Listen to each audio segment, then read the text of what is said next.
right. At this time, I would like to call the meeting for the Sacramento Metropolitan Fire District's Board of Directors for Thursday, December 9th, 2021, our meeting to order.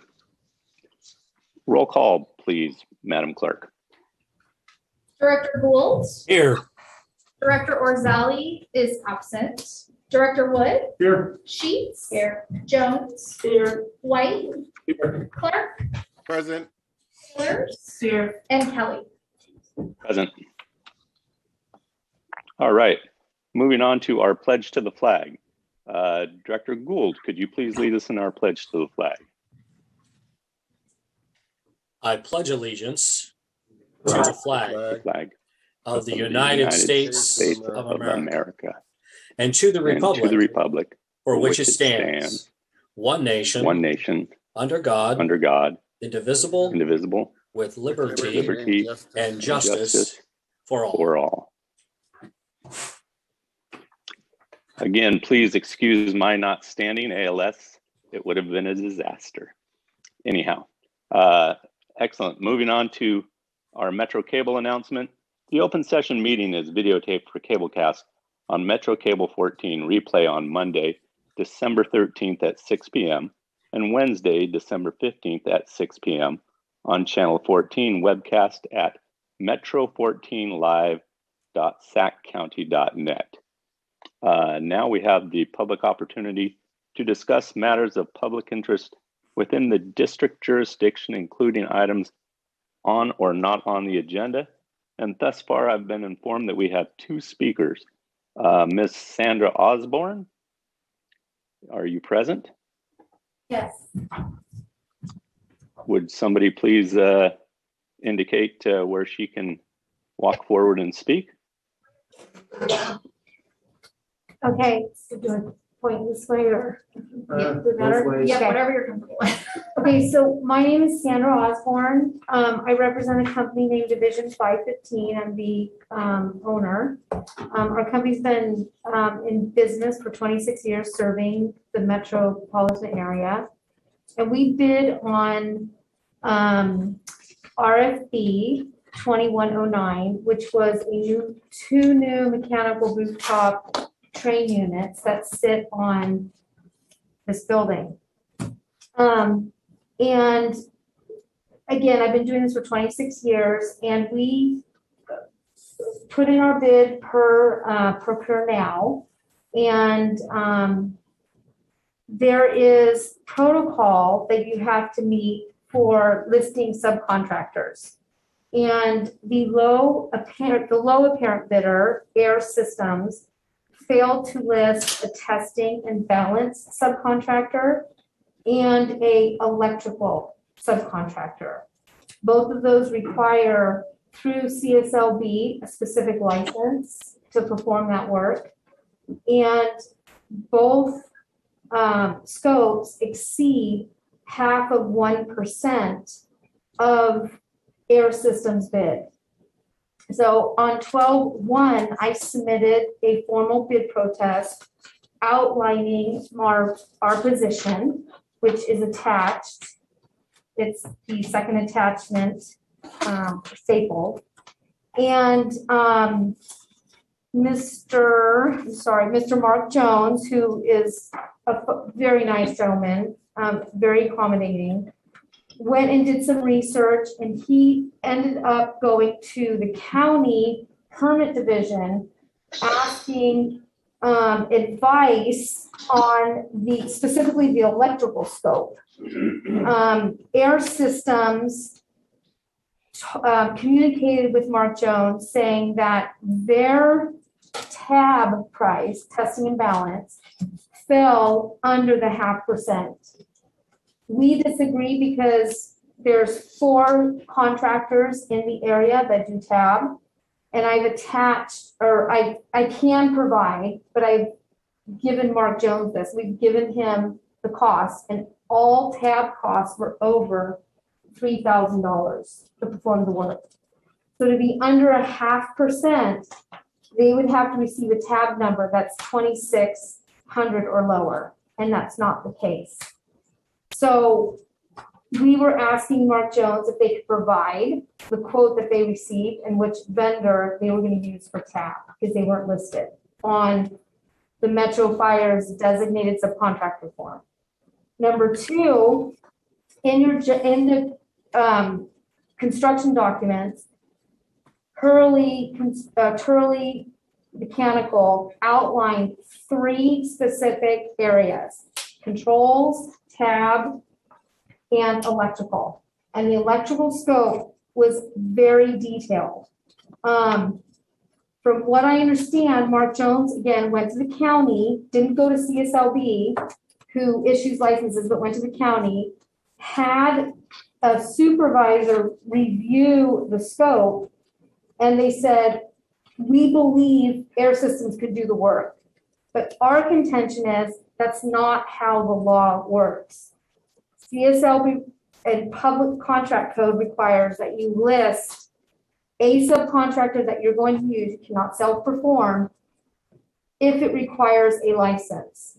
And the electrical scope in this work is considered high voltage, and breakers have to be replaced. And in CSLB, it lists out that you have to have a C10 license, and Air Systems does not. So I'm trying to limit this to 5 minutes. So we are just hoping that the district not take Mark Jones' recommendation to approve and award the project to Air Systems, that they read the documentation and just check it over to make sure that they're in compliance with the licenses. And obviously, we would like to be awarded the project. Worst case, the project should be thrown out and rebid again, so that the contractors can properly list the subcontractors, and it's an even fair playing field. But that's it.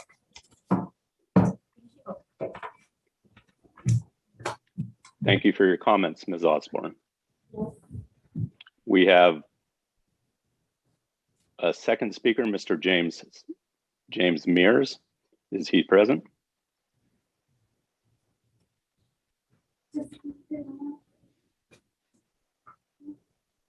It looks like he may not be here. Is there anybody online on the phone? 2 numbers, but I'm not able to identify it. Okay. Maybe we'll just unmute and allow them the opportunity to speak. Mr. Mears, are you available? So attendees, you have the ability to unmute yourselves if you would like to present anything to the board.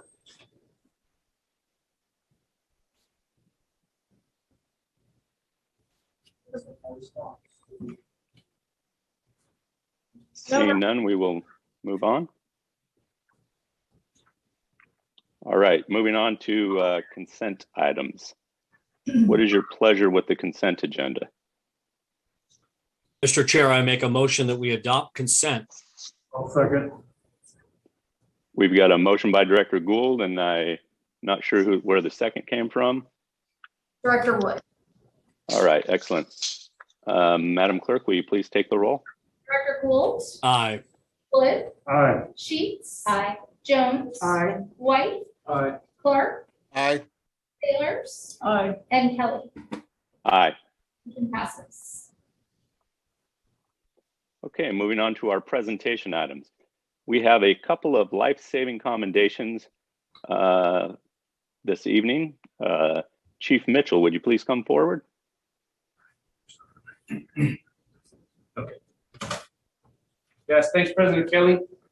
Our first person being recognized tonight actually could not make the meeting. And so I'm going to have Chris Dargan read the narrative, and we will make sure that that person receives their certificate of commendation at a later time. So, Chris. Thank you. On July 8, 2021, 9-year-old Ruben Romanov accompanied his father to a construction site for work. While performing work, Ruben's father, Gino, suffered a life-threatening cut to his arm, which severed an artery. Ruben helped his father and got him to the front of the building where Gino collapsed from blood loss. Ruben helped his father apply a makeshift tourniquet to his father's arm made from a belt. Ruben also used his t-shirt to help slow the flow of blood and provide bleeding and shock control. Ruben called 911 and stayed with his father until help arrived.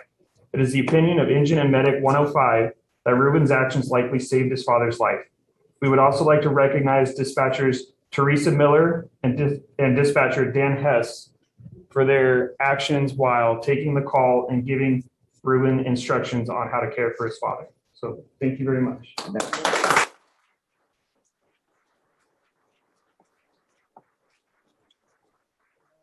Here with the Zoom, but both of those dispatchers are here in the audience tonight. So thank you for. Oh, he is. Oh, well, come on up. I'm so sorry. Come on up. Sorry.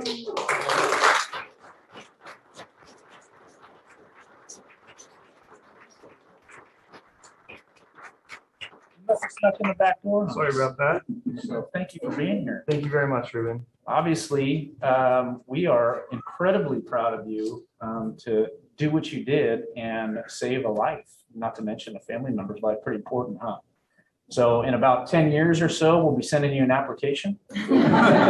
See you in the fire academy here very shortly. So congratulations. Very nice job.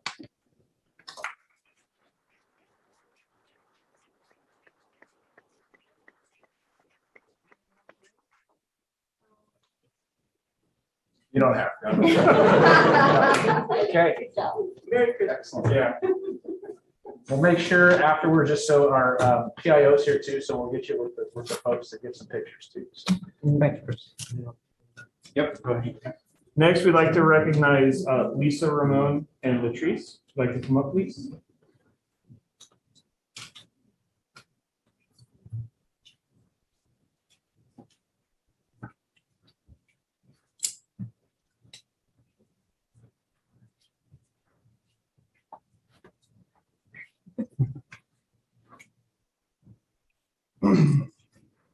On October 25th, 2021, Alexander Twilight Secondary Academy staff members Lisa Geigel, Ramon Trejo, and Latrice Avery noticed a fellow employee who was in obvious medical distress.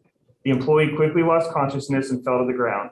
Lisa, Ramon, and Latrice worked as a team to activate the 911 system, obtained and used an AED, and performed chest compressions on their coworker.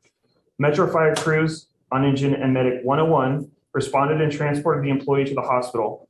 Medic crews were able to restart the patient's heart before arriving at the emergency department due to the swift actions of Lisa, Ramon, and Latrice in the minutes following the patient's collapse. Their actions are credited to the employee's survival and full recovery.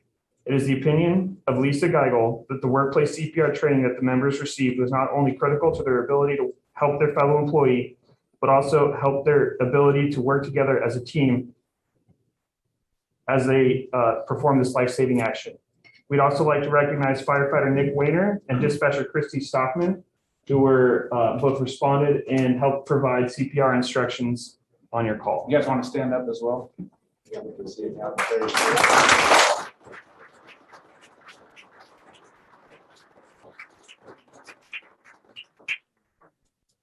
So on behalf of Metro Fire and Fire Chief Todd Harmon, board of directors, and all of the members in the community, would like to say thank you for springing into action and doing what you did to, again, save a life. It's not every day we get to perform that outside of being in emergency services, and what you did is exemplary and a testament to your training that you've received. So very nice job.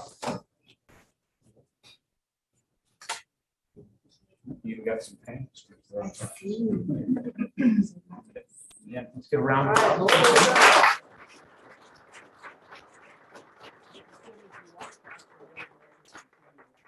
Where you're at, so it's hard for them to see. Yeah, they're right in the camera. Just walk past there so they can.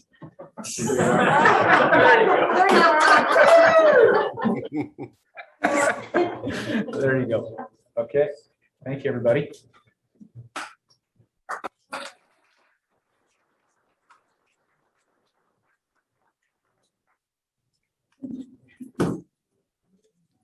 Thank you, Chief Mitchell. And congratulations to both parties that exuded bravery and willingness to help. So President Kelly, apologies for the interruption, but the second public speaker is here now, Mr. Mears. I saw that, and we will take a quick break from presentation items and go back to our public announcements, or excuse me, public opportunity to discuss matters of public interest within the district jurisdiction, including items on or not on the agenda. Mr. Mears, please come forward. You can just come right to the podium. Sorry, I'm late. What can we do for you? I was here in regards to speaking on the matter of the replacement of the HVAC units upstairs. I understand there was an objection about our bid in doing this. We were a little bidder. Our qualifications, as you guys know, Air Systems, we originally built the building, we serviced the building. I've personally done 2 of the unit replacements on the roof. Actually, the furnaces on the roof, I actually did those projects myself. The project, I don't know if you guys understand or know, is replacing the 230-ton train units, the IntelliPacks on the roof. We do several of these units a year, these types of projects. The latest one we did on November 17th was we replaced 4 of these types of units on the Roseville Galleria. We did 4 of them in one night. So starting at 5 o'clock in the afternoon till 6 o'clock in the morning, we replaced 5 of them. We took 4 of them off, we put 4 of them back on, and they were up and running with controls and everything else. We did all of the work ourselves.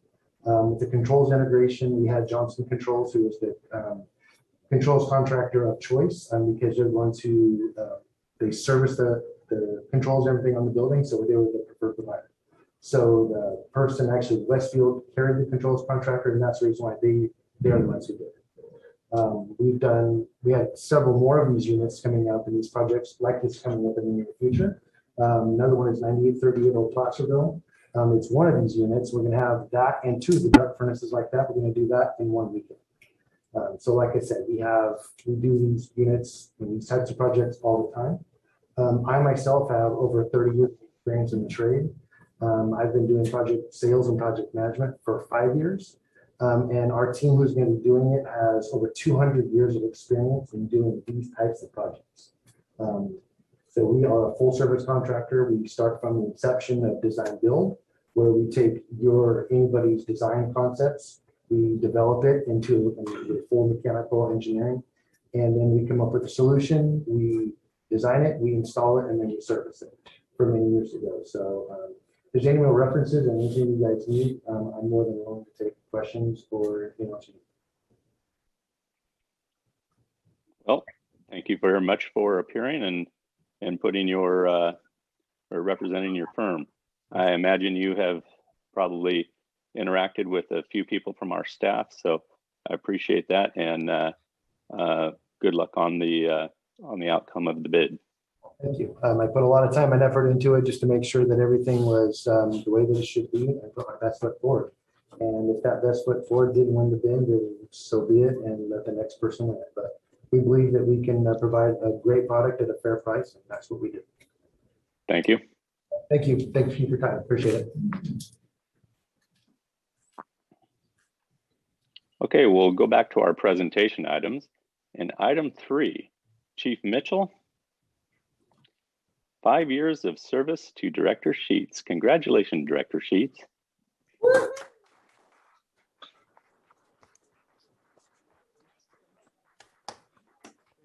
I have to get my steps in. I got to get yours in too. So, Director Sheets, on behalf of Metro Fire, we would like to congratulate you on your 5 years of service. I'm not sure if this is made out of titanium. I did not see a diamond in there, as Chief Harms had mentioned before, but there you go. Congratulations. Awesome. Thank you very much. I appreciate it. Right. Thank you, everybody.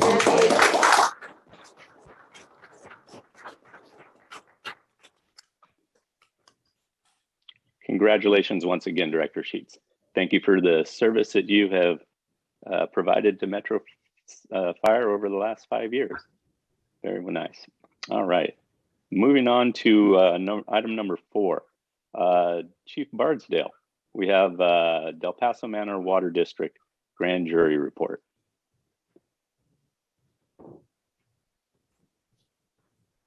Mr. Lavra, real quickly, I'm a ratepayer, but I own no stock or anything else. Should I recuse myself?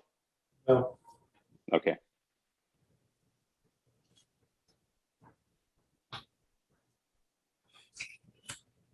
My name is Lisa Barcia. I'm the fire marshal with Metro Fire. I'm here tonight to discuss a grand jury report that was made public on November 8th, 2021 regarding the Del Paso Manor Water District. And the title of that report issued is Del Paso Manor Water District Flooded with Public Safety Dangers. The grand jury's report was the result of a complaint that they received in January of 2021. And many of the findings noted within this report are specific to violations of the Brown Act. However, tonight I'm here to discuss the one that's specifically related to the water supply for fire protection.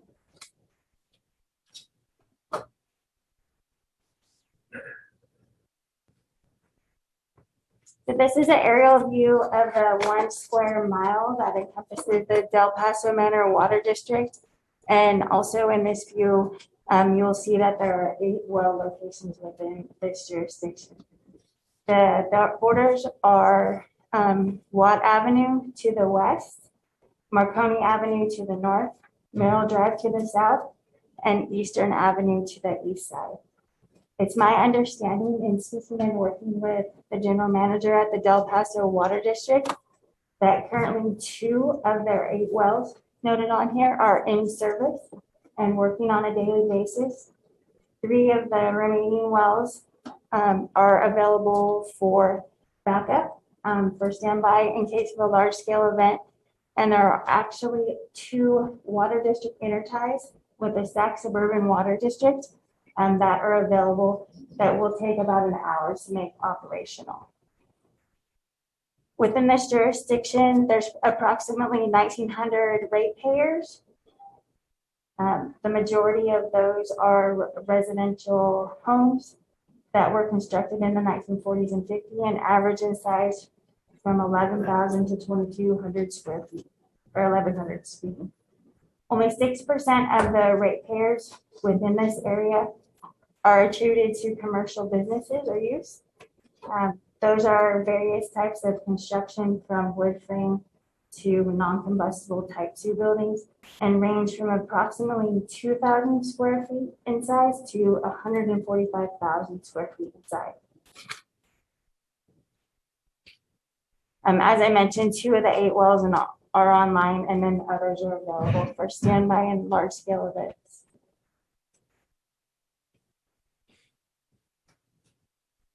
This slide depicts one of the findings within the report that are of specific concern to our jurisdiction. And it's that the Del Paso Manor Water District Board failed in their primary mission. And the bottom line of it is to maintain reliable water supply for water consumption and fire protection purposes. The California Fire Code requires fire flow based off of building construction and size in the event of emergency. One of it is for firefighting purposes on ground. The other requirement is to provide adequate water and flow and pressure for fire sprinkler systems within those buildings.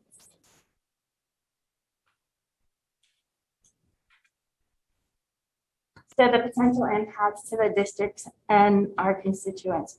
Inadequate water supply for large-scale events. In working with the water district, preliminary information shows that all of the residential areas with the smaller homes, they require 1,000 gallons a minute for an hour supply.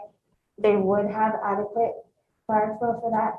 If you had multiple residents involved, that may prove to be a challenge. We're also concerned about inadequate water supply to provide adequate water for the fire sprinkler activations in those large scale commercial buildings. There we have three of the facilities within that area that require 4,000 gallons a minute for a period of 4 hours, which is a significant impact and demand on the system there. We're still, again, verifying with the water district to come up with what they are actually can provide to us. But the bottom line is if they're unable to supply fire sprinkler systems or adequate fire flow in the event of emergency, our mitigation measure tip that we would put in place would be a 24-hour fire watch in those buildings until the water district is able to make the appropriate repairs and bring that water flow requirement up. And going through the properties that we have, again, there's about 52 commercial properties, and about half of those are equipped with fire sprinkler systems.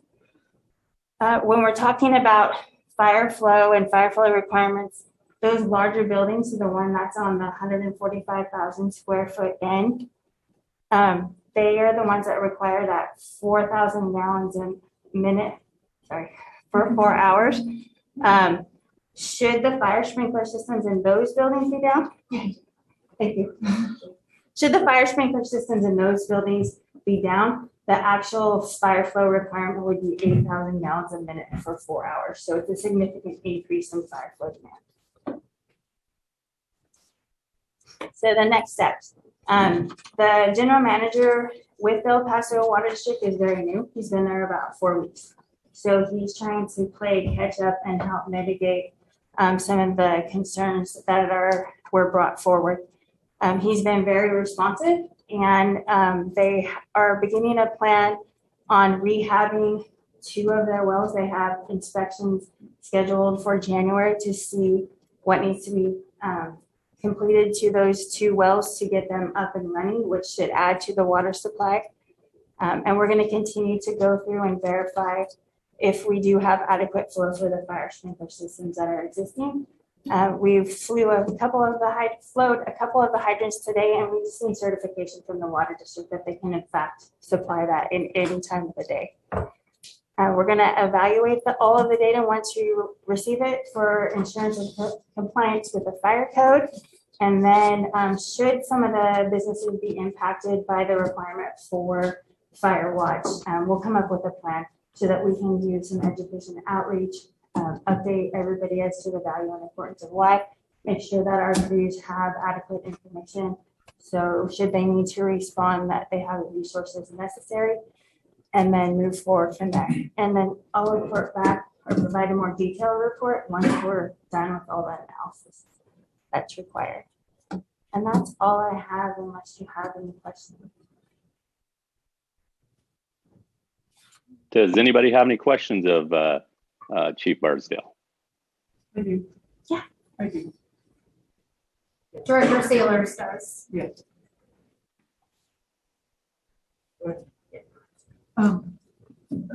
Fire Marshal Barsdale, well, are they able to provide you maps of their actual supply lines with the sizes of the pipes underground, and so that they can color code their hydrants?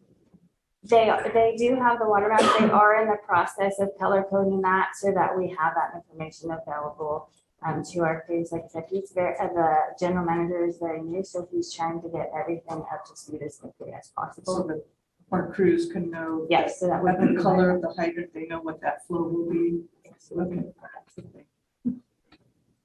One more question. We have health safety fire code to leverage to ensure that the work gets done or this situation gets done. Correct. And he's been very responsive, and he understands the importance of value. He has about 30 years of experience in water district oversight. So that is the #1 priority. Worst case scenario, depending on the amount of work they have to have done, the worst case timeframe would be summer of 2022. But they're hoping to at least get over partway there in the next several months. You guys know the answer, but is there any impact to our budget for what's going on with this district? There wouldn't be. The financial burden would fall back to whoever it is that's required to provide fire watch. One last question. Given the fact that this represents only about 1 square mile of our district, I don't know if you know offhand how many separate water districts or water purveyors we deal with in the 18 in the county. Yeah, and 13 within our jurisdiction. The one good point with the Sharon being water districts for this jurisdiction is it's Sacramento Water District who has water available So should anything occur around the outskirts, which are where the majority of our commercial buildings are, we would be able to utilize water sources from that. A comment and request in that it was said that it would take about an hour for South Suburban to open their 2 connections to give additional water supply. Can we inform make sure the ACs dispatch folks know about that? So Lord forbid, but in the event of some significant event where we need a high water flow, that is automatically dispatched, taken care of, requested, whatever the appropriate protocol is. I think that's really, really important to get that noted.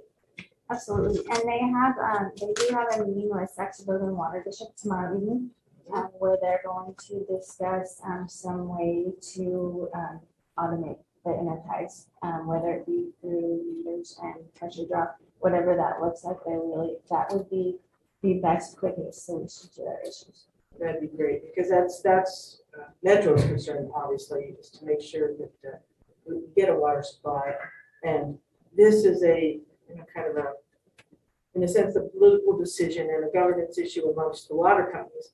We need to make sure that the fire protection, the water flow is there. So thank you, Chief Barstow. Thank you, Chief Barstow. All right, moving on. That concludes our presentation items. First action item will be election of board officers. Ms. Mahoney. Thank you, Wendy. So during our December meeting, we had a chance to thank our current executive committee and thank them for their efforts. I know 2020 was an interesting year. I think 2021 has been just as interesting. So tonight we'd like to thank President Kelly, Vice President Sailors, and Secretary Clark for their efforts. Thank you very much. Welcome.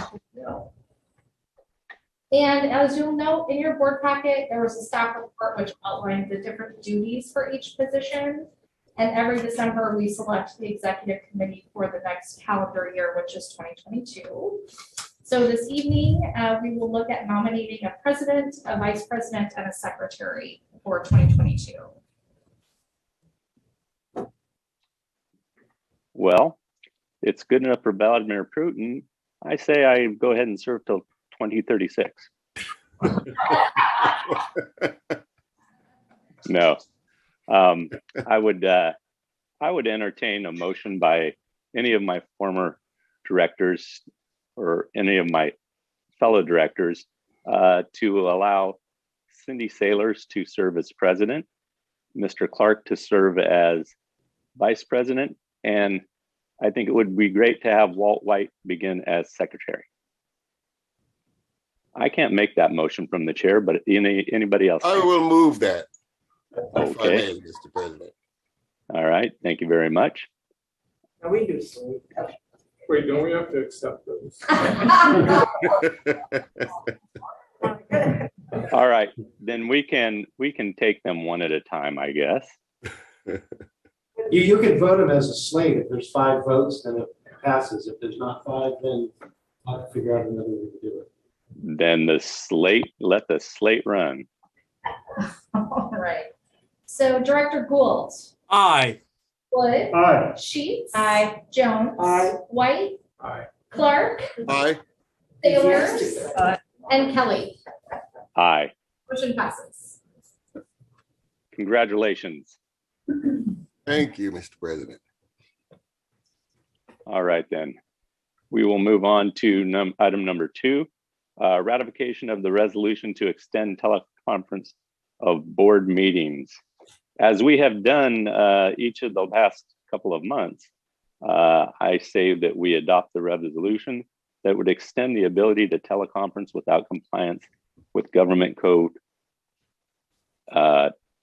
paragraph 3 of subdivision B of section 54953 from December 9, 2021 to January 9, 2022, or until further ratified. Any questions on the motion, or I would accept a motion? Mr. Chairman, I so move. Thank you. Second. He needs a friend. Okay. All right, then we have a motion by Director Clark, second by Director Sheets, I believe. And any questions on the motion? Mr. Chair, I have a question. Please go ahead, Director Gould. The motion terminates January 9th. Is our next board meeting the 13th of January? That is correct. Is there a way that we can amend the motion to extend until the next board meeting so that it doesn't expire? No, under the code, it's good for 30 days from from today's date only. So if the next board, which means that the next board meeting is to be held by teleconference, it'll have to be voted upon within 30 days of that date. Got it. Okay. Thank you for that clarification. Means you may have to schedule a special meeting, which you can do by Zoom to decide whether that's what the board wants to do. All right. Very good. Thank you. Okay. Any other questions? Seeing none, Madam Clerk, will you please call the roll? Director Gould? Aye. Wood? Aye. Sheets? Aye. Jones? Aye. White? Aye. Clark? Aye. Taylors? Aye. And Kelly? Aye. Motion passes. So I guess that means that we might have a special called meeting sometime in early January. All right, then. Moving on to item 3, purchase approval for 6 North Star ambulances. Mr. Purcell. Morning and happy holiday, or evening and happy holidays, everyone. President Kelly, directors, Chief Mitchell, Shea Purcell, your fleet manager. In addition to asking for approval to purchase ambulances this evening, I would like to briefly share with you the path we took that led to a change in our normally recommended ambulance manufacturer for this rotation. I'll be brief. As I'm sure you're all aware, the manufactured goods market has seen significant cost increases and supply chain shortages in 2021, including the vehicle chassis used for ambulance buildups across all manufacturers. This delay has caused excessively long build times for replacement vehicles, forcing us to keep older units on the road well past their normal service life. Obtaining Mercedes chassis this last year has been particularly challenging. For these reasons, we began looking at alternative means to replenish our heavily taxed ambulance fleet. Going through this process, we looked closely at the strengths and weaknesses of our existing fleet makeup and ultimately chose to move back to a Ford-based build for this year's replacement units. Currently, most of our ambulances are on Mercedes chassis, and we've been experiencing some brand-specific mechanical failures related to the entire product line. While all manufacturers have pros and cons, it was clear we needed to diversify our fleet. Additionally, Ford has more than double the local dealers to help us keep our fleet on the road. Next, we looked at nearly every ambulance manufacturer in the country. There's only about 20 of them.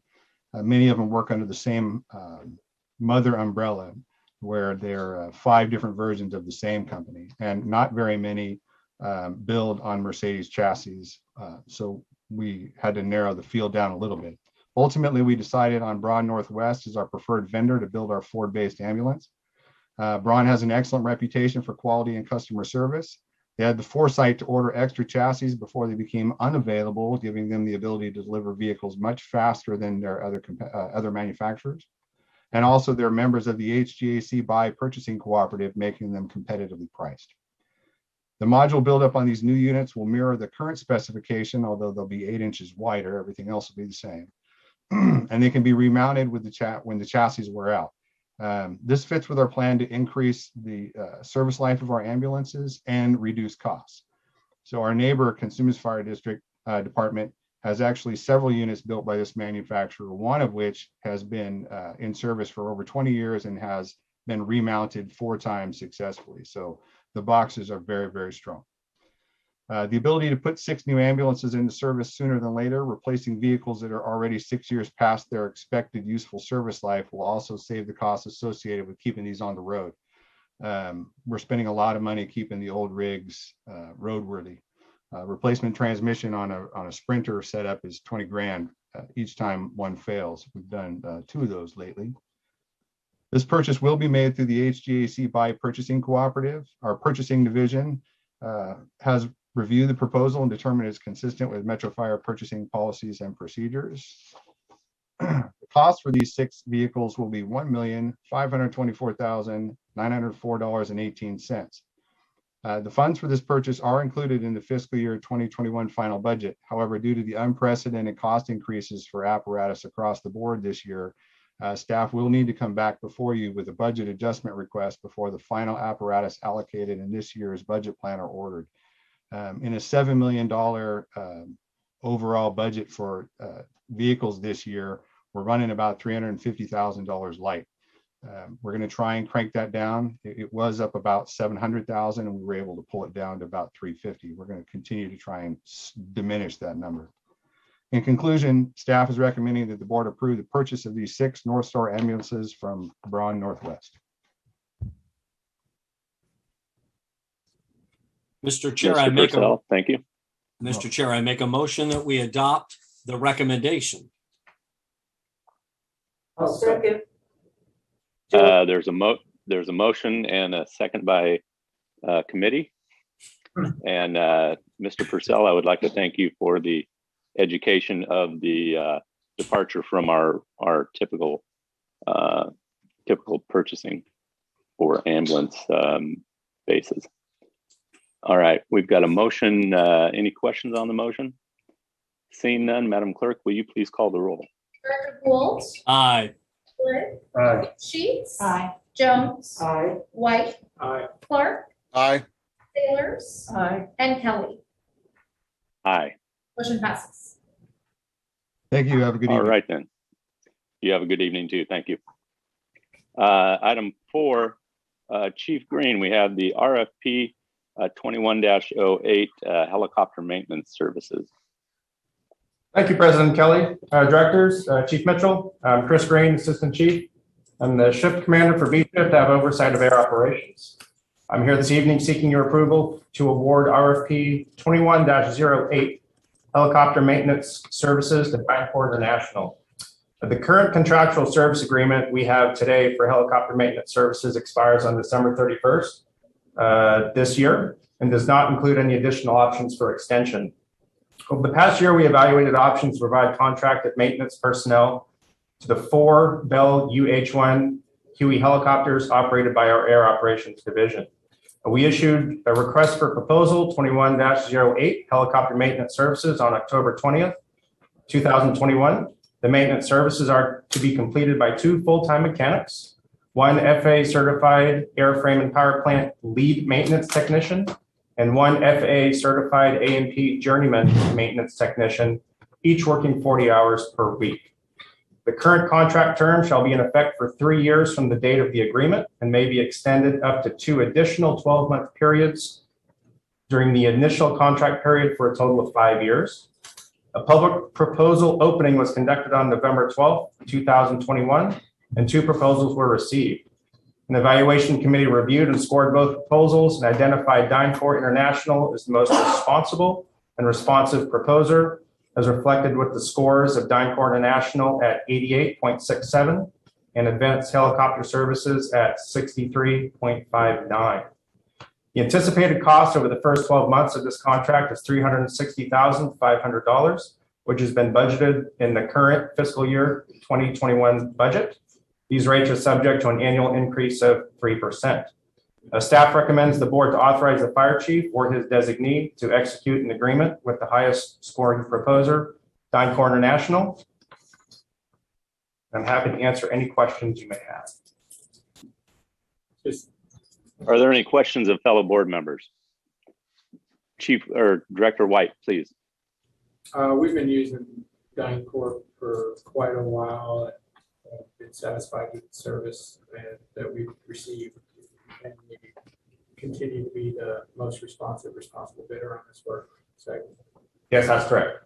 Great. Okay. Any other questions of directors? Director Gould, please. President, thank you. Chief, did I hear you correctly that we have 4 helicopters that will be in this service contract?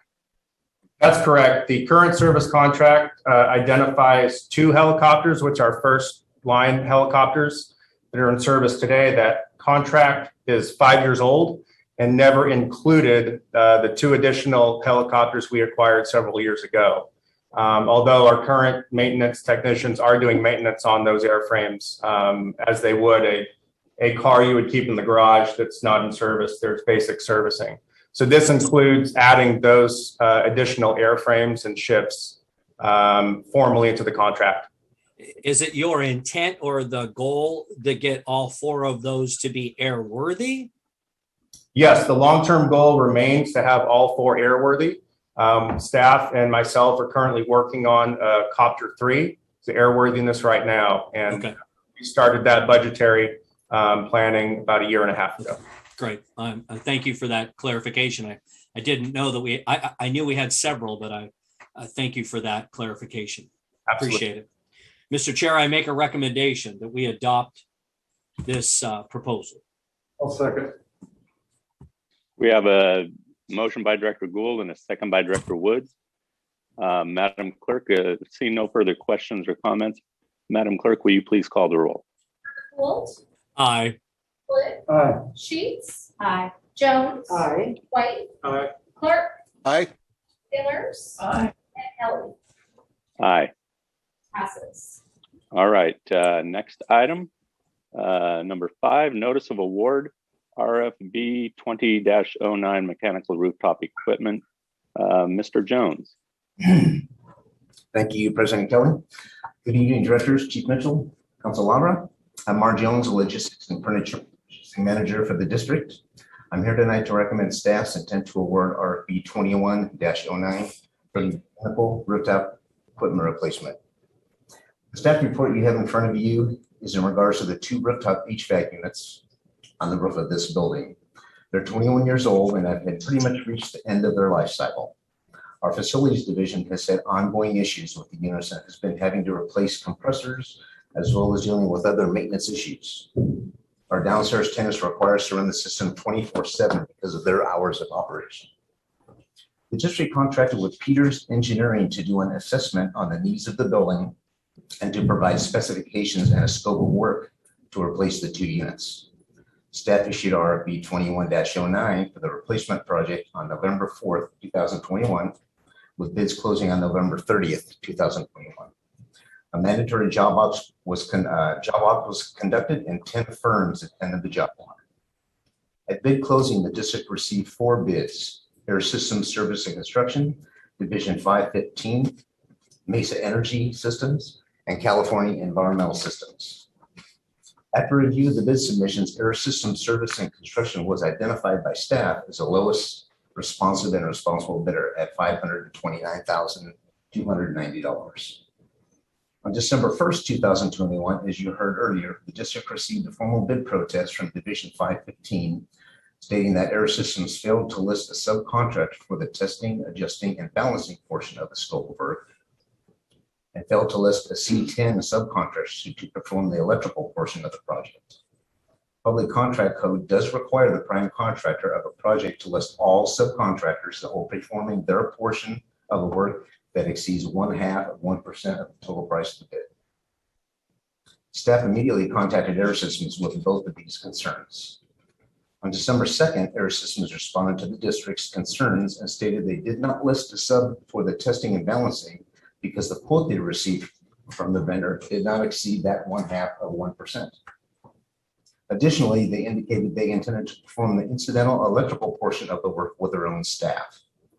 They stated that according to the building department, they're allowed to perform this work with their C20 license and have done so on many occasions in the past for the same general scope of work as our project. I followed up this information first by going to requesting in writing a quote from their testing and adjusting balancing vendor and saw that it was under 0.5%. Their quote was under 0.5% of the contract price. I confirmed that their vendor was AABC certified and registered with the DIR, both the requirement for the project. That satisfied the first item of the protest. I also visited the CSLB licensing board to see if I could get some information on what all the C20 contractor can perform. The technician down there directed me to their website. I also visited the Rancho Cordova Building Department. I showed them the electrical portion of the scope of work and verified that Air Systems was able to perform that portion of the work. They indicated that work was incidental to the complete project, and their C20 license as a warm air heating, ventilating, and air conditioning contractor allowed them to perform the electrical portion of the work of the main project. I did some further research on the Contractor State License Board website and found the classification description for the C20 license, and is cited in the Business and Professionals Code section 7059. That section states that a specialty contractor, which a C20 license is classified as, can do incidental and supplemental work to the craft they are licensed as. I further looked up the definition of incidental and supplemental work in the Business and Professionals Code as it related to section 7059, and it states, and I quote, "Work in other classifications is incidental and supplemental if that work is essential to accomplish the work in which the contractor is classified." A specialty contractor may use subcontractors to complete the incidental and supplemental work, or they may use his own employees to do so. This backed up what the building department told me. With this information, I conversed with General Counsel Lavra and drafted a letter and sent it to Division 515, stating that there was no merit to the bid protest and that staff would be recommending to the board their intent to award the contract to Air Systems. The funds are allocated in the fiscal year 21-22 budget for this expenditure. So staff recommends the board approve awarding RFP 21-09, mechanical rooftop replacement to Air Systems Service and Construction as the lowest responsive and responsible bidder in the amount of $529,290. And at this time, I'll take any questions or any clarifications that anybody might have. Are there any questions of Mr. Jones? Well, I would, please.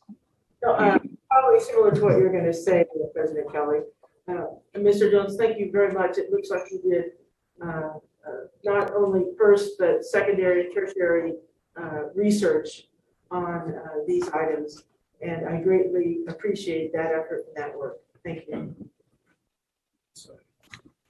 Hi, Mr. Jones. Go ahead, Director White. I also appreciate your diligence to look into the concerns. This is not only staff's recommendations, but under our current procurement procedures. Is there a requirement we go with lowest bid on this as well? Yes. Mr. Jones, I sat on the Contractor State License Board for 14 years, and I appreciate you going to them as a resource. That's what they are there for. And then public contracting code, not only does it require you to accept low bid, but they allow you to utilize best contract practices, et cetera, and to judge a bidder on something more than just low bid. Project experience, capabilities, they give you quite a bit of leeway. I'm glad to see that we're selecting a contractor that has all of those things and is still low bid. So well done. I'd accept a motion on this. I will move it. Glad to second. We've got a motion by Director Clark. Second was by Director Sailors. Jones. Jones. Thank you, Ms. Jones. Madam Clerk, will you please call the roll? Director Gould, Aye. Wood, Aye. Sheets, Aye. Jones, Aye. White, Aye. Clark, Aye. Taylors, Aye. and Kelly. Aye. Motion passes. Thank you very much. All right, that takes care of the items, the action items that we have to deal with at this time. Now we will move to closed session. Ms. Mahoney, is there anything else we need to do before that? Perfect. Okay, see you all in closed session. Mr. Lavra, would you like to report out, or should we take care of the industrial disability retirements first? I'll report out first, President Kelly. Okay. The board met in closed session first on the workers' compensation claim with Kevin Summers and Metro Fire. The board voted unanimously to give authority to its third-party administrator to effectuating the settlement of that workers' compensation claim. Next, the board met with its designated labor negotiator, one of its labor negotiators, with respect to the bargaining groups identified in item number 2. No action was taken. Next, the board met in closed session to consider 4 government code 910 claims for money damages. The first was Marlene Jordan versus Metro Fire District. The board voted unanimously to deny that claim. Next, the board met with respect to the David Engineering Construction Inc. versus Metro Fire claim. The board voted unanimously to deny that claim. Next, the board met with respect to the claim of Ernest Laporte for April 9th, 2021. The board voted unanimously to deny that claim. Next, the board met with respect to item 3D, another claim filed by Mr. Laporte against Metro Fire District for September 10th, 2021. The board voted unanimously to deny that claim. The board also met to consider the industrial disability retirement issues relating to employee John Carr, item 4A. No reportable action was taken, and that matter will be taken up in open session tonight. The board also met with respect to the IDI, industrial disability retirement claim of Troy Nagasic. No reportable action was taken. That will also be taken up on tonight's agenda in the open session. Finally, the board met with respect to public employee performance evaluation for the fire chief. No reportable action was taken. Thank you. All right. Let's go back to item 4, pursuant to the California Department Code on the industrial disability retirements. What's your pleasure with 4A, Mr. Carr? Make a motion that we accept staff's recommendation to proceed with settlement on the industrial retirement. Madam Clerk, we have a motion and a second. Would you please call the roll? Director Gould. Aye. Wood. Aye. Sheets. Aye. Jones. Aye. White. Aye. Clark. Sailors. Aye. And Kelly. Aye. Motion passes. All right. We have item B under the same heading for Mr. Nagosek. Mr. Chair, I make a motion that we adopt staff's recommendation. Thank you, Director Sheets. We have a second by Director White. Madam Clerk, will you please call the roll? Director Gould. Aye. Wood. Aye. Sheets. Aye. Jones. Aye. White. Aye. Sailors. Aye. And Kelly. Aye. Motion passes. I'm here also, Mr. Chair. Sorry, Director Clark. Aye. Motion passes. Excellent work. Okay. Moving on to reports. President's report. Well, since this is my last hurrah, I would just like to say that I appreciate everybody putting their faith in me and allowing me to serve as chairman this year. I hope that anybody else that serves in this body or in this position has the great pleasure of working with the very good people that you are and that I've had the opportunity to work with the last year. All right, that's all for President's report. Fire Chief's report. Thank you, President Kelly. If it pleases you, I'll do that, and then we go right into the operations report as well, since I'm covering both of those. So the first item is we've had a number of retirements effective November 27th. Captain Troy Simonik with 27 years of service. Engineer Jeff Kanzati with 29 years of service. Firefighter Phil Hart with 27 years of service. And firefighter Roger Hart with 27 years of service. That's 110 years of service to the community that retired on November 27th. So congratulate them as they finish up their career and wish them well in their next chapter.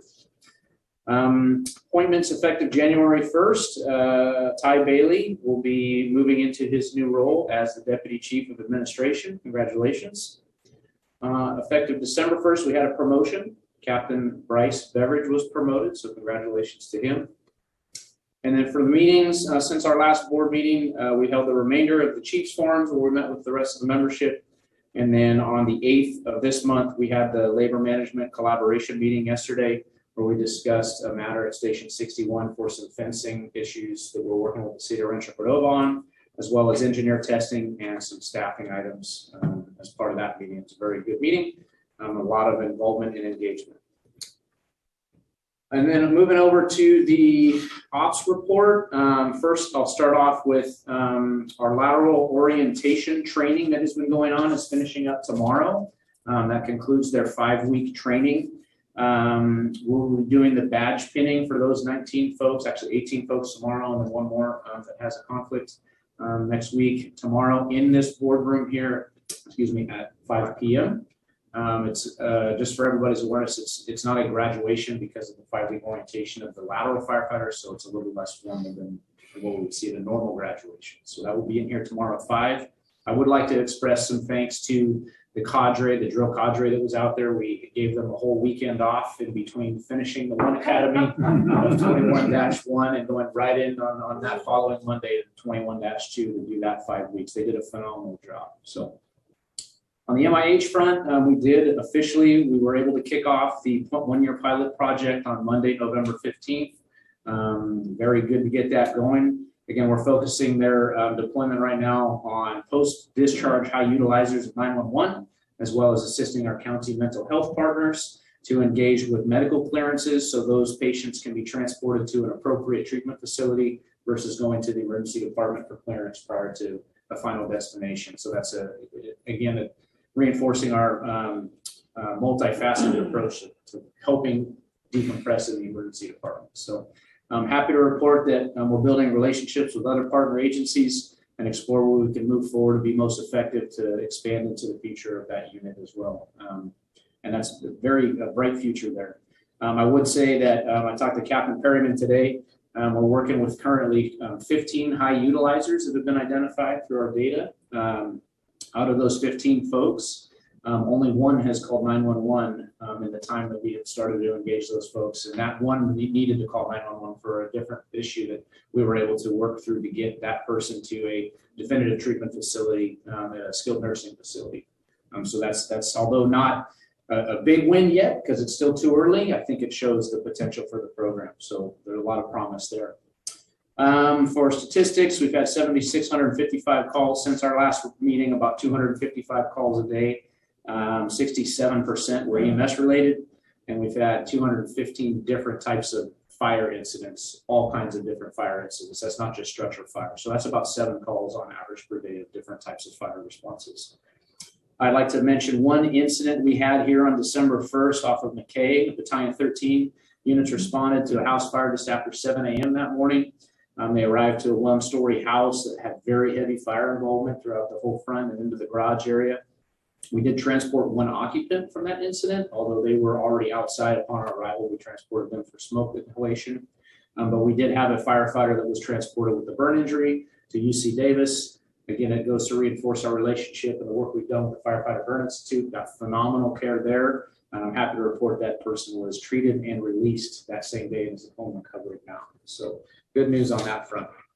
And then before turning it back over to you, President Kelly, just a couple of other items. I would like to thank Interim Board Clerk Tahoney. You've done a great job in your position after stepping in for Melissa Pena. Thank you for the time and your efforts in maintaining a lot of things on your plate. You've done a great job. So, and then President Kelly, to you, sir, appreciate the work you put in as president of the board this year through your leadership. It's been a very big challenge, so thank you for that. And I know moving forward, we'll have the next leadership. It's going to be very strong, and hopefully will be a little bit different than the last 2 years as far as our challenges. But and finally, for Chief Casantini, I know he's not out of here yet, but his last board meeting, so congratulations. I know it was announced. We have a very capable person stepping in, but Greg's done a great job. And on a personal note, having been in this position for just over a year and stepping in, and then Tyler right behind me, I really appreciate your experience and the leadership and mentorship you've given me, and as well with Tyler. And then in the transition with Ty is just been really, it's irreplaceable. So thank you. And with that, that concludes my report. Thank you, Chief Mitchell, for your report. And I concur with everything you said about Chief Casantini. and now Chief Bailey. All right, moving on to the Sac Metro Fire Department's Firefighters Local 522 report. Mr. McGoldrick, are you still with us? I am. Good evening, President Kelly and Board of Directors. We also have had a change of leadership as we closed an election cycle in November. Firefighter Trevor Jameson has been nominated and voted in as the new president of the local. Dustin Rodriguez, captain, has been nominated and voted in as the new secretary treasurer. Matt Cole, battalion chief, has been nominated and elected in as the new vice president. And Jeremy Crawford, captain, has been voted in automatically as he ran unopposed as the director of member services. That is all I have tonight, although Battalion Chief Cole is in the audience. He'd like to say a couple words. Well, Mr. Cole, please come forward. President Kelly, members of the board, those in the audience, chiefs, Arthur, those at home. I'd like to thank Mike McGoldrick for his service to our local over the last 2 years. It's been a challenging 2 years to say the least, and I would like to recognize what he did for our members. And I would also like to speak to how excited I am, how humbled and how honored I am for the support of my membership to ask for me to lead us moving into 2022. We're very excited to work closely with each of you as we navigate coming out of some of the challenges that we all just experienced. So there wasn't a day that went by that we didn't do more with less. 522 members in all of our divisions, as well as on the line, have really stepped up and continued to, I think, ensure that we offer a good service internally and externally to the communities.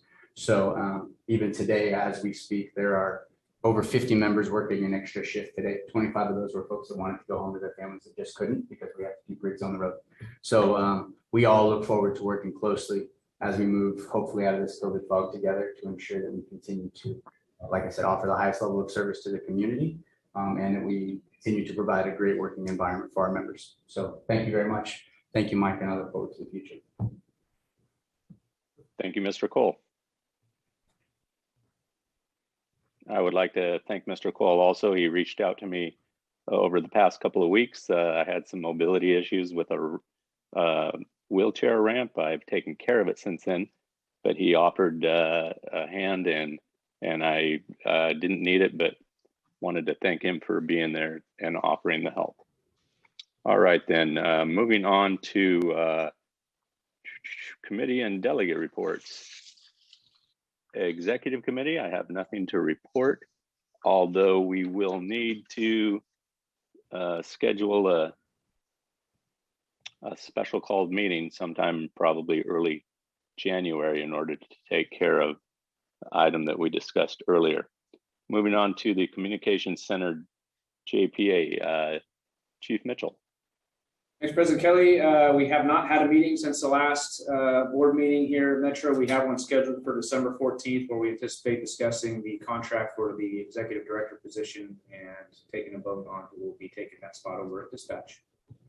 All right, thank you. And will you please report out on the California Fire and Rescue Training JPA? Sure. The last meeting was November 18th.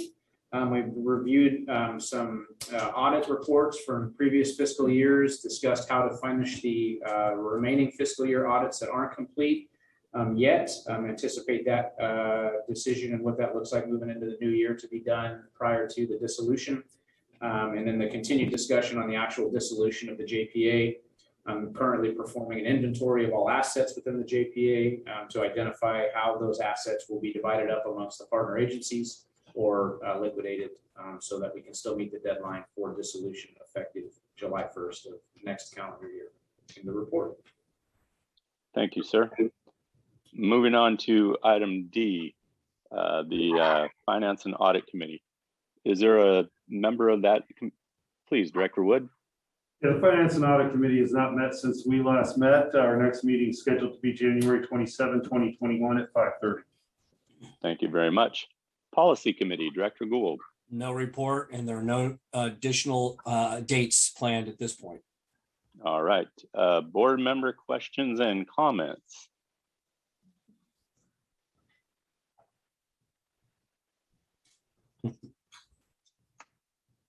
Director White. Thank you, Mr. Chairman. First, I'd like to start by acknowledging your service as the chair of the board. I want to thank you for your leadership, and I really appreciate everything you've done to keep us on track this last year. I also want to acknowledge Michelle stepping up into a board clerk role and serving us very well during Melissa's absence. We'd like to congratulate Chief Casantini, because being the last board meeting is a significant milestone. You no longer have to dread Thursday nights. You can watch Thursday night football if you want. And, but no, thank you seriously for the work that you have done to serve the district. And I wish you nothing but continued success in your future endeavors. Happy holidays to everybody, and would also like to recognize Mike McGoldrick for his service as the Labor Vice President. Very much enjoyed working with him in that role and capacity, and the leadership he provided, and to welcome Matt Cole, who will be stepping into, as we know, a very challenging and at most of the time thankless role. But I have every bit of confidence that he will do it and represent the members well. Thank you and happy holidays. Excellent. Director Jones. Thank you. Hard to follow Walt. He did all the check marks. You must have been reading. Thanks very much. Show all work. Woo! Show all your work. Yeah. Great. No, thank you, Mr. President. It's a lot of thank yous and shout outs. And the first group is are the recipients of our Achievement and Recognition Awards. Ruben Romanoff, Lisa Geigel, Ramona Trejo, and Latrice Avery. And that was several hours ago, but I'd like to re-acknowledge their efforts on behalf of the community and the individuals that they helped. A big shout out and thank you to President Kelly. As always, thank you. Comportment, running of the meetings, making sure that business is taken care of. Thank you so much for all those efforts. Greatly. Thank you, Director Jones. And Michelle, thank you. Kiddos, oh my gosh, if I ever had a hassle or some little question that was bugging the heck out of me, I could pick up the phone, hey Michelle, and then I'd get the answer. So thank you so much for being so responsive. I do appreciate that. And Chief Casatini, really, the level of professional comportment that you have always displayed to everyone in this room, I want to acknowledge that. I appreciate those efforts very, very much. Thank you for your leadership. Thanks. All right. Moving on to Director Sheets. Good evening. I wanted to take this opportunity to thank Metro Fire for my 5-year tent. It's been an honor serving the community and representing my family. It's just been a humbling experience, and I look forward to the next few years serving as board member.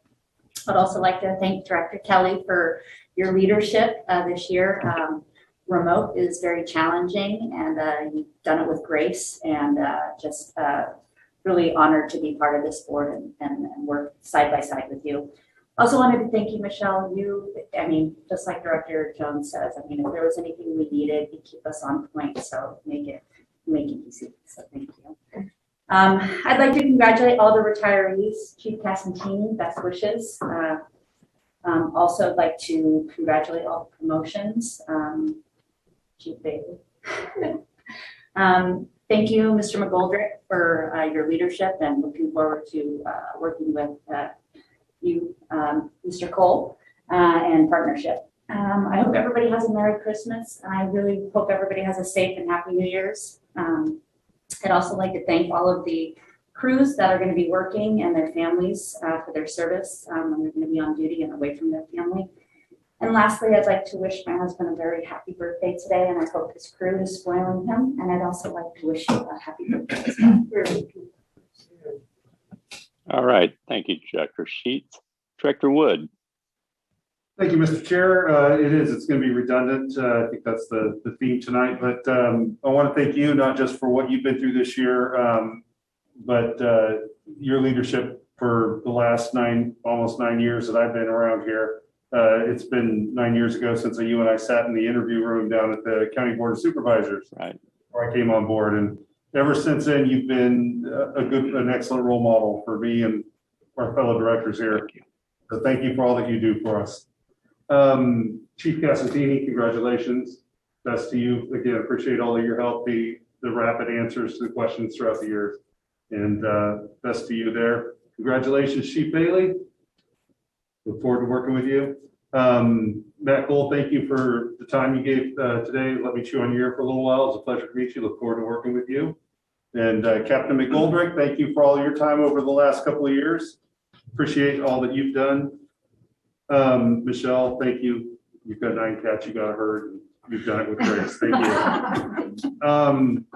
I want to especially recognize and say thank you to the crew that was at 50 back on November 12th, Battalion Chief Reed, Captain Manfredi, Engineer Wham, firefighters Dylan, Landieta, Danielski, Hughes, and Chadwell.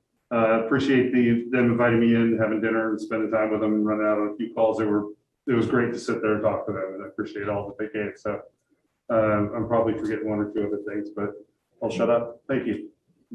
All right. Thank you, Director Wood. Director Gould.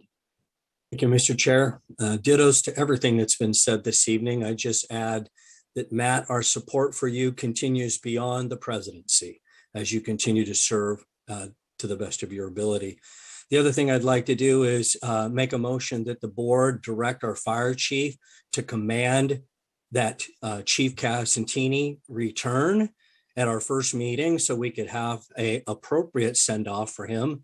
I'd love to see that happen. I think that with his quality of service over the many decades, that we should do something that's special beyond this meeting. So hopefully I can get some support on that so we can have him back despite his objections.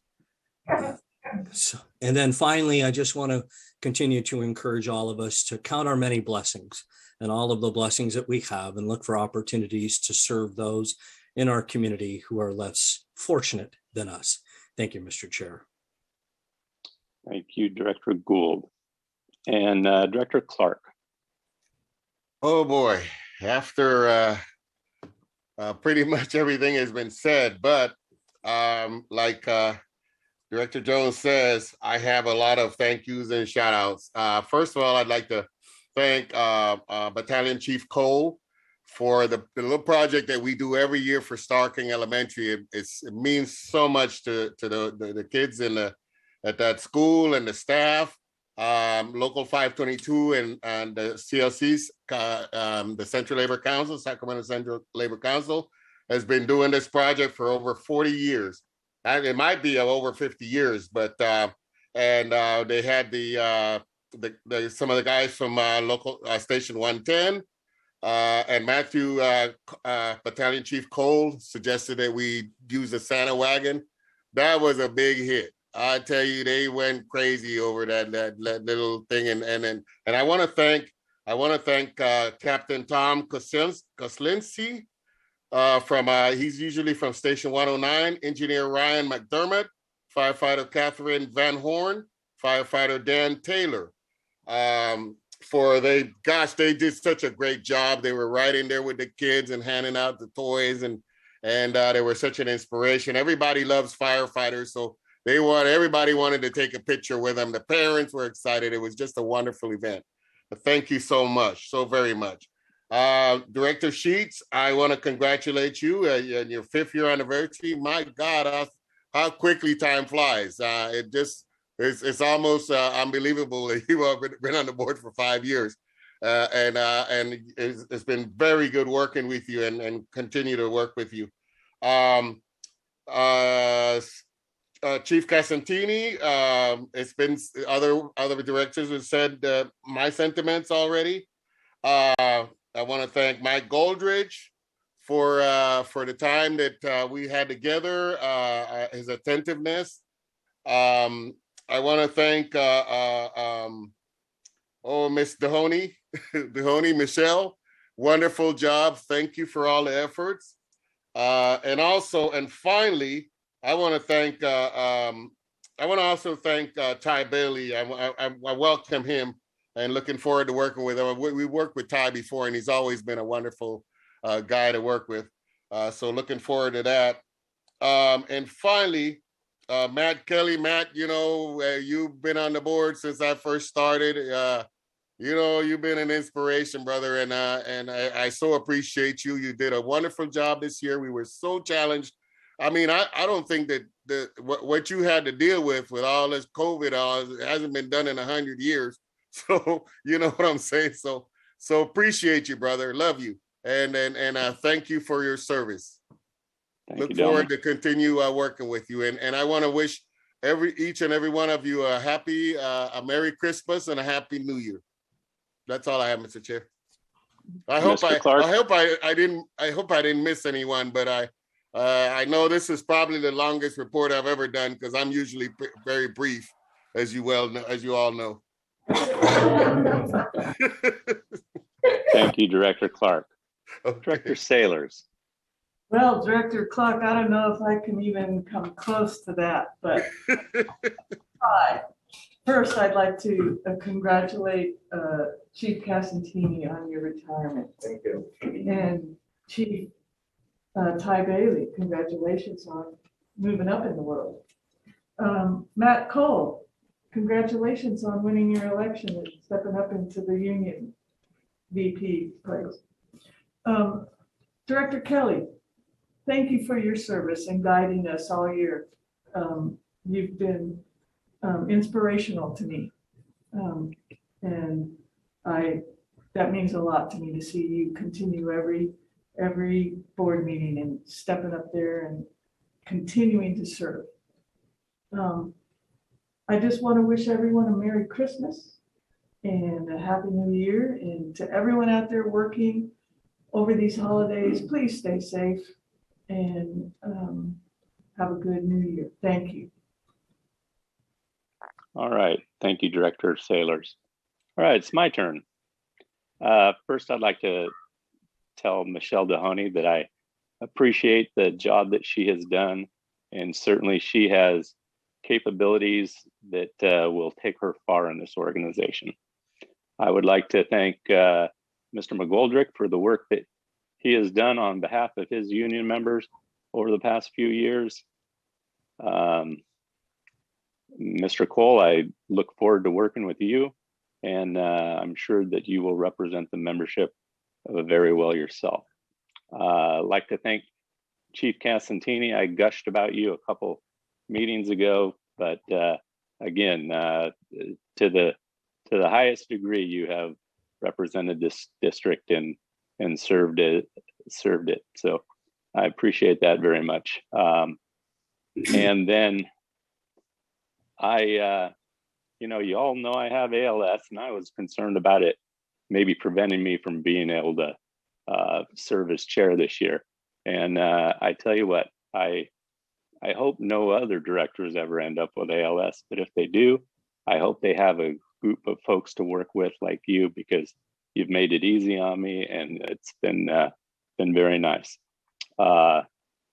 This is the high-performing team commonly known as Metro Fire, and it's a pleasure to be associated with it at even the minorest level that I may be. So I appreciate you guys. I hope everybody has a nice Christmas, a safe New Year, and happy birthday to you, Director Sailors. I don't know what I might be missing, but it's been a good meeting and I've had a good year. Thank you guys for being part of it with me.